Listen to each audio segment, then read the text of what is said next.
উত্তরপ্রদেশের প্রত্যন্ত গ্রামের একটি মেয়ে 10 বছর বয়স থেকেই সমাজের জঘন্য অপরাধের শিকার হয় সে। তারপর এক ঘুরে দাঁড়ানোর লড়াই, যে লড়াই তাকে পৌঁছে দেয় দিল্লির পার্লামেন্ট পর্যন্ত। আর সারা ভারতে সে পরিচিত হয় ব্যান্ডিট কুইন নামে। ভারতবর্ষে তৎকালীন সময়ে দুর্ধর্ষ ডাকাত বলতে চন্দন দস্যু বীরাপ্পানের নাম আমরা সবাই জানি, কিন্তু তারও 20 থেকে 30 বছর আগে এই ভারতবর্ষে আবির্ভাব ঘটেছিল আরও এক ডাকাতের। তবে তিনি ছিলেন একজন মহিলা, আর তার ডাকাত হয়ে ওঠার গল্প ছিল আর 5 জনের থেকে সম্পূর্ণ আলাদা। আজ এমনই একটি বাস্তব ঘটনা আপনাদের বলবো, যা হার মানাবে সিনেমার গল্পকেও। 1963 সাল। একবার ভাবুন, তখন ভারতের অবস্থা কেমন ছিল। ভারতবর্ষ স্বাধীন হয়েছে তখন মাত্র 15 বছর হয়েছে। পুরো দেশে তখনও ঠিকমতো শিক্ষা ব্যবস্থা বিস্তার লাভ করেনি, গরিবী তখনও ছিল চরম পর্যায়ে। তখন গ্রামাঞ্চলে বাল্যবিবাহ, ডাকাতের রাজত্ব, কুসংস্কার প্রভৃতির প্রচলন ছিল যথেষ্টই। সমাজে তখন নারীদের অবস্থা ছিল এখনকার তুলনায় অনেক খারাপ। 10ই আগস্ট 1963 উত্তরপ্রদেশের জালাউন জেলার ঘুরাকা পুরয়া নামক গ্রামে মাল্লা সম্প্রদায়ের এক পরিবারে জন্ম নেন ফুলন দেবী। হ্যাঁ, আমি কথা বলছি সেই রহস্যময় ফুলন দেবীর জীবন কাহিনী নিয়ে। ছোট থেকেই তার মধ্যে প্রতিবাদী সত্তা ছিল। প্রায় এলাকার বদমাশ ছেলেদের সঙ্গে তার ঝামেলা হতো এবং ফুলন দেবী তাদের সঙ্গে মারপিট করে আসত। গ্রামের সবাই ছিল গরিব, দিন আনা দিন খাওয়া অবস্থা সবারই। মাল্লা সম্প্রদায়কে নিচু জাতি বলে ধরা হতো। মাল্লা সম্প্রদায়ের পেশা ছিল নৌকা চালানো আর মাছ ধরা। যমুনা ও চম্বল নদী তাদের গ্রামের পাশ দিয়েই বয়ে গিয়েছিল। ফুলন দেবীর পরিবারে ছিল 7 জন মানুষ, বাবা মা আর তারা 5 বোন। তাদের মধ্যে ফুলন ছিল দ্বিতীয় কন্যা। ফুলন দেবীর বয়স যখন 10 বছর, তখন একটা জমি নিয়ে তার বাবা ও জ্যাঠার মধ্যে ঝামেলা শুরু হয়। তার জ্যাঠা তার বাবাকে প্রতারণা করে জমি নিয়ে নেয়। এতে ফুলন একাই তার জ্যাঠা ও তার ছেলেদের সঙ্গে ঝগড়া ও গালিগালাজ করে এবং জমিতে গিয়ে বসে ধর্ণা শুরু করে। 1973 সালে ভারতবর্ষে 10 বছরের একটা মেয়ে এরকম মুখরা ও সাহসী হয়ে ওঠা কিন্তু বিরল ঘটনা ছিল।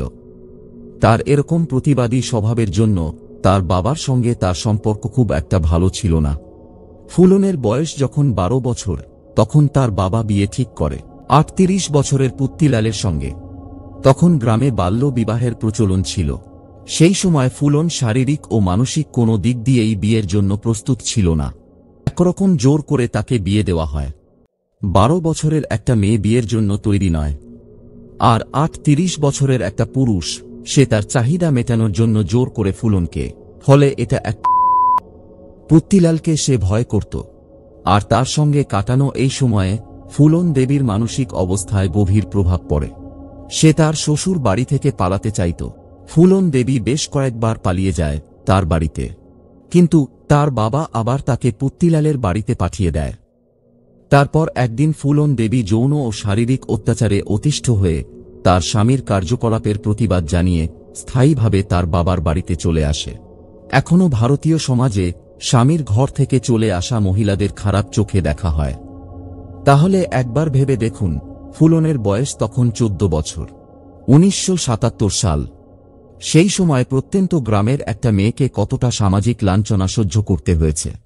তার বাবার বাড়িতে কিছুদিন থাকার সময় তার জেঠার ছেলে মায়াদিন ফুলনের বিরুদ্ধে মিথ্যে চুরির অভিযোগ করে। তাতে ফুলনকে 3 দিন পুলিশ লকআপে থাকতে হয়। এই 3 দিন সেখানে পুলিশ কর্মীরা ফুলনকে করে এবং জেলের এক কোণায় তাকে ফেলে রাখে। এত ছোট বয়সে এরকম পরিস্থিতির শিকার হয়ে তার শরীর এত ধকল নিতে পারছিল না, ফলে সে অসুস্থ হয়ে পড়ে। তারপর নিজের বাড়িতে 20 দিন থেকে সুস্থ হয়ে ওঠার পর ফুলনের বাবা তাকে আবার পুত্তিলালের বাড়িতে পাঠিয়ে দেয়। কিন্তু সেখানে গিয়ে দেখা যায় পুত্তিলাল দ্বিতীয় বিয়ে করেছে। তবুও পুত্তিলাল তাকে রাখতে রাজি হয় এবং কিছুদিন নানা রকম অত্যাচারের পর ফুলনকে তার সব জিনিসপত্র দিয়ে বাইরে বের করে দেওয়া হয়। বাবা ও স্বামীর দুজনের ঘরে সে এখন বোঝা। এবার একটি অসহায় মেয়ে যাবে তো যাবে কোথায়? মাল্লা সম্প্রদায়ের সে তখন তার স্বভাবের জন্য বেশ পরিচিত হয়ে ওঠে। সালটা 1979। এখানে 2টি মত জানা যায়। প্রথমটা হল মাল্লা সম্প্রদায়ের ফুলনের কিছু বন্ধু চম্বলের এক ডাকাত গ্যাংয়ের সদস্য ছিল। তারা দেখে যে ফুলন অসহায়, সে কাউকে ভয় পায় না, লড়তে পারে। তাই তারা ফুলনকে তাদের গ্যাংয়ে নিয়ে নেয়। অন্য মতটি হল তার বাবার বাড়ি থেকে বাবু গুজ্জর নামে এক ডাকাত দলের সর্দার তাকে অপহরণ করে। যাই হোক, এখন থেকে শুরু হয় ফুলন দেবীর দস্যু সুন্দরী বা ব্যান্ডিট কুইন হয়ে ওঠার গল্প। 1979 সালে ফুলন চম্বলের এক ডাকাত গ্যাংয়ের সাথে যুক্ত হয়, আর এই ডাকাত গ্যাংয়ের নেতা ছিল বাবু গুজ্জর। গ্যাংয়ে ফুলন ছিল একমাত্র মেয়ে, কিন্তু সে খুব তাড়াতাড়ি সবার সঙ্গে ভালো বন্ধুত্ব গড়ে তোলে, যার মধ্যে অন্যতম ছিল বিক্রম মাল্লা। ফুলন দেবীর জীবনকাহিনী শুনে বিক্রমের ফুলনের প্রতি এক ধরনের আলাদা যত্ন ও স্নেহ তৈরি হয়। কিন্তু বাবু গুজ্জর সে ছিল নিষ্ঠুর ও কামুক স্বভাবের। তার ফুলনের প্রতি খারাপ নজর ছিল। এক রাতে চম্বলের ক্যাম্পে থাকার সময় বাবু গুজ্জর ফুলনের তাঁবুতে যায়। সে ফুলনের উপর জোর জবরদস্তি করার চেষ্টা করে। ফুলন চিৎকার করে। তার চিৎকার শুনে বিক্রম সেখানে ছুটে আসে আর বাবু গুজ্জরকে বাধা দেয়। কিন্তু এতে বাবু গুজ্জর আরও হিংস্র হয়ে ওঠে। সে রেগে যায়, একজন সামান্য সদস্য, সে কিনা গ্যাংয়ের লিডারকে বাধা দিচ্ছে। এরপর বাবু গুজ্জর বন্দুক তাক করে বিক্রমের দিকে। দুজনের মধ্যে গোলাগুলি শুরু হয়, আর সেই রাতেই বাবু গুজ্জর মারা যায়। গ্যাং তখন নেতাহীন হয়ে পড়ে। তখন গ্যাংয়ের দায়িত্ব নেয় বিক্রম মাল্লা, এবং গ্যাংয়ের বাকি সবাই তাকে নেতা হিসেবে মেনে নেয়। ফুলন তার জীবনে প্রথমবার এমন এক পুরুষকে দেখে যে তার সম্মান রক্ষা করেছে। এরপর বিক্রম মাল্লা ও ফুলন দেবীর প্রেমকাহিনী চারদিকে ছড়িয়ে পড়ে।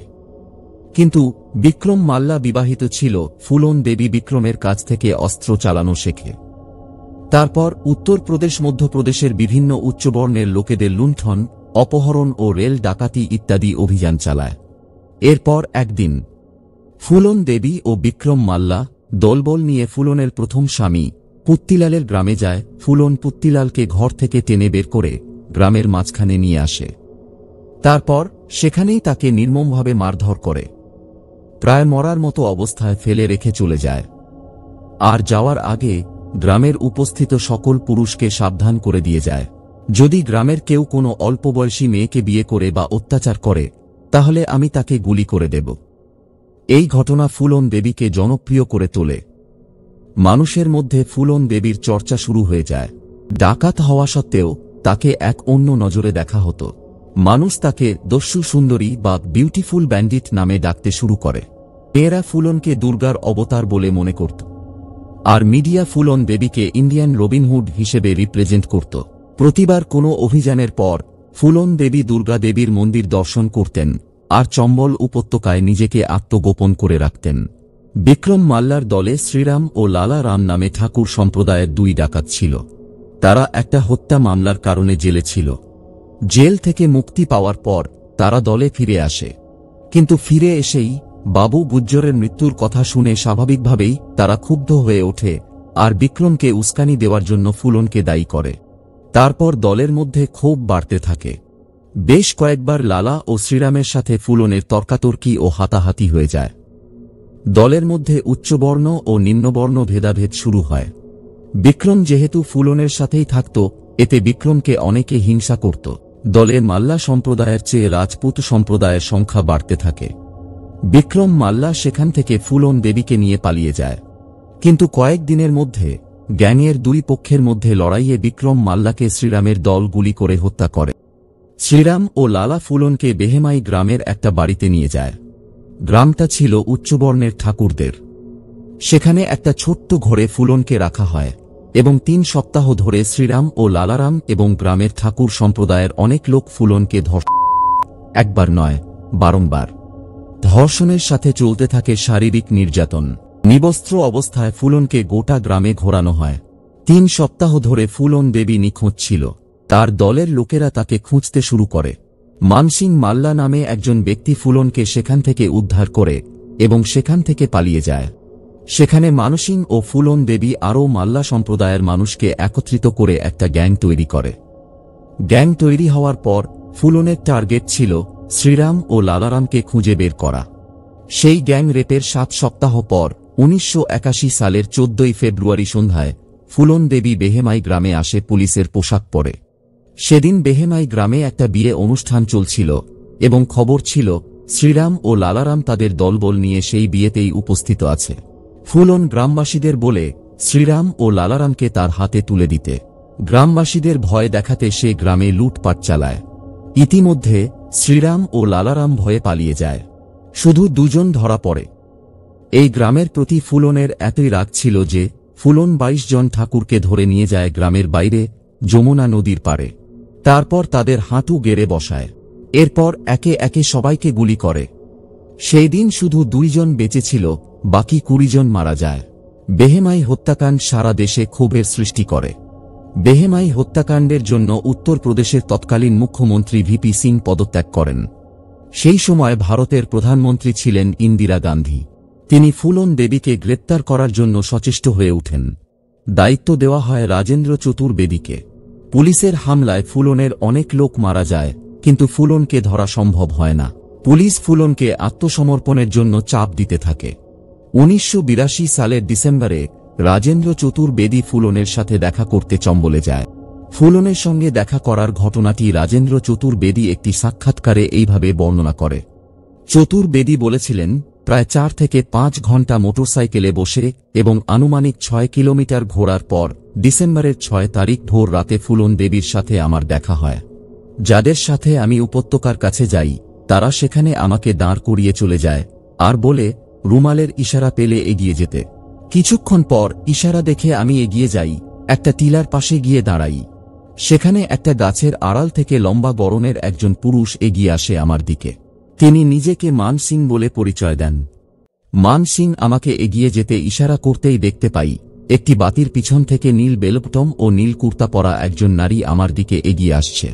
লাল একটি রুমাল দিয়ে তার ঘাড় পর্যন্ত লম্বা চুল বাঁধা ছিল। কাঁধে ঝুলছিল রাইফেল।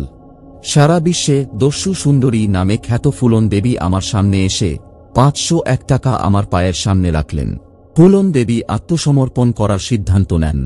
তিনি ভারত সরকারের কাছে 5টি শর্ত রাখেন। প্রথম শর্ত, ফুলন ও তার অন্যান্য সঙ্গীরা কেবল মধ্যপ্রদেশে আত্মসমর্পণ করবেন, বিচারের জন্য তাদের উত্তরপ্রদেশে নেওয়া যাবে না। দ্বিতীয় শর্ত, তাদের ফাঁসি দেওয়া যাবে না এবং 8 বছরের অধিক কাউকে কারাদণ্ড দেওয়া যাবে না। তৃতীয় শর্ত, মায়াদিনের অবৈধ দখল করা সম্পত্তি ফুলন ও তার পিতাকে ফেরত দিতে হবে। চতুর্থ শর্ত, ফুলনের পিতা মাতাকে মধ্যপ্রদেশে থাকার ব্যবস্থা করে দিতে হবে। এবং পঞ্চম শর্তটি ছিল, সরকার ফুলনের ভাইকে চাকরি দেওয়ার নিশ্চয়তা প্রদান করবে। সরকার ফুলনের সব শর্তে সম্মতি জানায়। বেহেমাই হত্যাকাণ্ডের প্রায় 2 বছর পর 1983 সালের ফেব্রুয়ারি মাসে প্রায় 8000 দর্শকের উপস্থিতিতে ফুলন আত্মসমর্পণ করেন। সেই সময় ফুলন পরিধান করেছিলেন একটি খাকি পোশাক, শরীরে ছিল একটা লাল চাদর, মাথায় ছিল লাল কাপড়, যা বেহেমাই গ্রামে চালানো যৌন অত্যাচার ও নির্যাতনের পর প্রতিশোধের প্রতীক হিসেবে তিনি মাথায় পরেছিলেন। কাঁধে ছিল একটি বন্দুক। হাত জোড় করে তিনি জনসাধারণকে নমস্কার জানান। দেবী দুর্গা ও মহাত্মা গান্ধীর ছবির সামনে বন্দুক রেখে তিনি আত্মসমর্পণ করেন। সরকার ফুলনের সঙ্গে করা শর্ত মেনে নিলেও একটি শর্ত ভুল করেছিল। বিনা বিচারে তাকে 11 বছর কারাগারে থাকতে হয়েছিল। অবশেষে 1994 সালে তিনি কারাগার থেকে মুক্তি লাভ করেন। জেল থেকে ছাড়া পাওয়ার পর ফুলন দেবীর জীবনে বড় পরিবর্তন আসে। তখন উত্তরপ্রদেশের প্রধানমন্ত্রী মুলায়ম সিং যাদব। তিনি ফুলন দেবীর উপর থাকা সমস্ত মামলা অভিযোগ তুলে নেন। তারপর ফুলন দেবী অমিত সিং নামক একজন ব্যক্তিকে বিয়ে করেন। ফুলন দেবীর রাজনৈতিক গুরু ছিলেন মুলায়ম সিং যাদব। 1996 সালে উত্তরপ্রদেশের মির্জাপুর লোকসভা কেন্দ্র থেকে সমাজবাদী পার্টির প্রার্থী হিসেবে নির্বাচনে লড়েন এবং জয়ী হন। 1996 থেকে 98 পর্যন্ত তিনি মির্জাপুরের এমপি ছিলেন, কিন্তু 1998 সালের নির্বাচনে তিনি পরাজিত হন। তবে 1999 সালের লোকসভা নির্বাচনে তিনি পুনরায় জয়লাভ করেন। সবকিছুই যখন ঠিকঠাক চলছিল, যখন একজন সাবেক ডাকাত সংসদে জায়গা করে নিয়েছিলেন, নারীদের নানা বিষয়ে যখন তিনি আওয়াজ তুলতে শুরু করেছিলেন, তখন ঘটে যায় এক মর্মান্তিক ঘটনা। 2001 সালের 25শে জুলাই পার্লামেন্টের কাজ শেষ করে দুপুর 1:30 সময় দিল্লিতে নিজের বাসভবনে ফিরছিলেন ফুলন দেবী। বাড়িতে ঢোকার জন্য যখন তিনি গাড়ি থেকে নামেন, তখন পাশে দাঁড়িয়ে থাকা একটি মারুতি 800 গাড়ি থেকে 3 জন ব্যক্তি বেরিয়ে আসে এবং ফুলনের উপর নির্বিচারে গুলি চালাতে থাকে। ফুলন দেবীর সারা গায়ে 9টি গুলি লাগে এবং ঘটনাস্থলেই তিনি নিহত হন। কয়েকদিন পর হত্যাকারী শের সিং রানা দেরাদুনে আত্মসমর্পণ করে। সে দাবি করে বেহমাই হত্যাকাণ্ডের প্রতিশোধ নিতেই সে ফুলন দেবীকে হত্যা করেছে। বেহমাইয়ে যে 20 জন নিহত হয়েছিল তাদের মধ্যে একজন শের সিং রানার আত্মীয় ছিলেন। 2004 সালে জেল থেকে আদালতে যাওয়ার সময় শের সিং রানা পালিয়ে যায়, তবে 2006 সালে আবার ধরা পড়ে। 2016 সালে তিনি জামিনে মুক্তি পান। এই ছিল ফুলন দেবীর রহস্যময় জীবন কাহিনী। বন্ধুরা, ফুলন দেবীর জীবন কাহিনী আমাদের কখনোই খারাপ কাজে লিপ্ত হওয়ার জন্য উৎসাহিত করে না, বরং এই কাহিনী আমাদের বেশ কিছু ইতিবাচক শিক্ষা দেয়। সংগ্রামের শক্তি, ন্যায়ের জন্য লড়াই, পরিবর্তনের সম্ভাবনা, নারীর ক্ষমতায়ন, ক্ষমা ও পুনর্জন্ম। ফুলন দেবীর জীবন আমাদের শেখায়, যদি আমরা নিজের ওপর বিশ্বাস রাখি এবং সাহস নিয়ে এগিয়ে যাই তাহলে বড় পরিবর্তন আনা সম্ভব। বন্ধুরা, ভিডিওটি ভালো লাগলে অবশ্যই লাইক দিবেন, চ্যানেলে নতুন হলে অবশ্যই আমাদের সাথে থাকবেন আর আপনাদের মূল্যবান মতামত কমেন্টে জানিয়ে যাবেন। ধন্যবাদ।